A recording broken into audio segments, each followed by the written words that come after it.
সর্বনাশ। আপনারা বুঝতে পারছেন কিসের সর্বনাশ।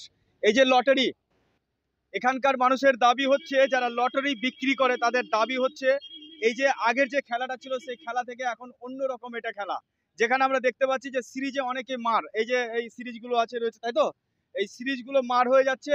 আর যদিও ফার্স্ট প্রাইজ দিয়েছে মোট 9,000 টাকা একটা টিকিট, সেলারদের দাবি যে 100 খান বা 200 খান টিকিট কেটে যদি একটা টিকিটে টাকা লাগে তাহলে সাধারণ মানুষ তো টিকিট কাটবে না।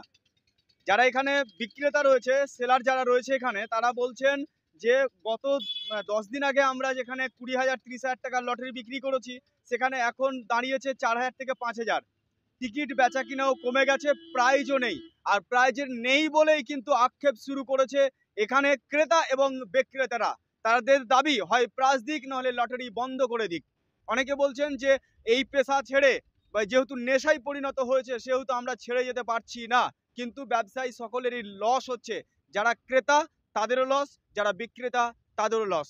লাভ হচ্ছে শুধুমাত্র কোম্পানির, এমনটাই দাবি করছেন তিনারা আরও বললেন যে যদি এইভাবে চলতে থাকে তাহলে লটারি আগামী দিনে বন্ধ হয়ে যাক, হয় বন্ধ হয়ে যাক নইলে পুরস্কার দিক। সাধারণ মানুষ পুরস্কার না পেলে লটারি কাটবে কোত্থেকে? তাই লটারি বেচা কিনা অনেকটাই কমে গেছে, আগামী দিনে হয়তো আরও কমে যাবে। তাই তাদের অনুরোধ, কোম্পানি হয় প্রাইজ দিক নইলে লটারি বন্ধ করে দিক। সরাসরি কি বলছেন আমরা শুনবো একেবারে। এবং এবং তিনারা আরও বলছেন যে ডিস্ট্রিবিউটারকে প্রয়োজন হলে ডিস্ট্রিবিউটারের ওখানে গিয়েও দরকার হলে আমরা আন্দোলন করতে বাধ্য হব, এমনটাই দাবি করছেন। কারণ সব টাকা কোম্পানি নিয়ে নিচ্ছে, এমনটাই বলছেন। আমরা ডিস্ট্রিবিউটারে কি বললেন প্রয়োজনে ডিস্ট্রিবিউটার গেটে তালাও দিয়ে দিতে পারি, এইভাবে যদি ব্যবসা চলে। তাই সবাই আপনারা এরকম আবার নিয়েছি আমরা, মানে ডিস্ট্রিবিউটার হ্যাঁ, যেখানে আছে সেখানে বন্ধ করে দিতে পারি, সেখানে বন্ধ করে দিতে পারি।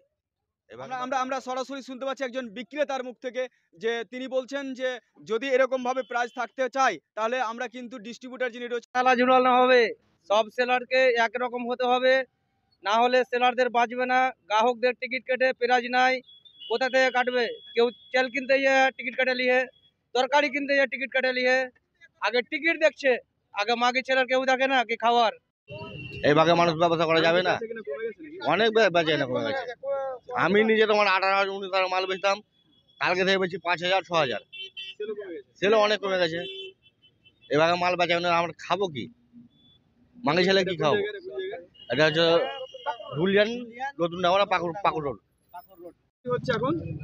এখন পেঁয়াজ মোটি হচ্ছে না, এই তোমার 1000 পাল্টি করে দিয়েছে, লসের পরে লস, লসের পরে লস, মালও বেচা হচ্ছে না।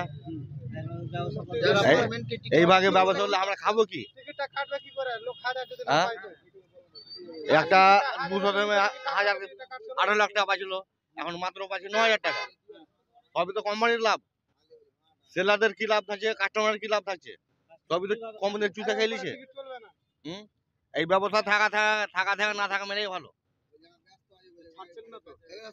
আশাতে বসে আছি, আব হবে, মোটি হচ্ছে না। অনেক কমে গেছে, বলছি আরো কমলে ভালো হবে। হ্যাঁ, মানে টিকিট উঠে গেলে কি হচ্ছে, এটা কি বলছে সিরিজে তো 9,000 টাকা দিচ্ছে মাত্র, যেখানে 45,000 90,000 9 লাখ টাকা এরকম প্রাইজ পাইতো, ওই প্রাইজটাকে কেটে এখন ওই 1,000 আর 500 করে রেখেছে, প্রাইজ নাই। হ্যাঁ, আর যদি প্রাইজ হয়েছে তো আনসুলে বেশি দিচ্ছে। তো এইভাবে থাকতে চাই তাহলে আমরা কিন্তু ডিস্ট্রিবিউটার যিনি রয়েছেন সেখানে কিন্তু হয়তো আমরা সেখানে গিয়েও কিন্তু আমরা হয়তো একটা বিক্ষোভ শুরু করতে পারি। এইভাবে আর চলবে না, এমনটাই দাবি করছেন। আমি শুনবো এখানে আরেকজন রয়েছেন। দাদা, আপনার লটারি ব্যাপারে কি বলবেন? আপনার অভিযোগ বা কিছু একটা আছে?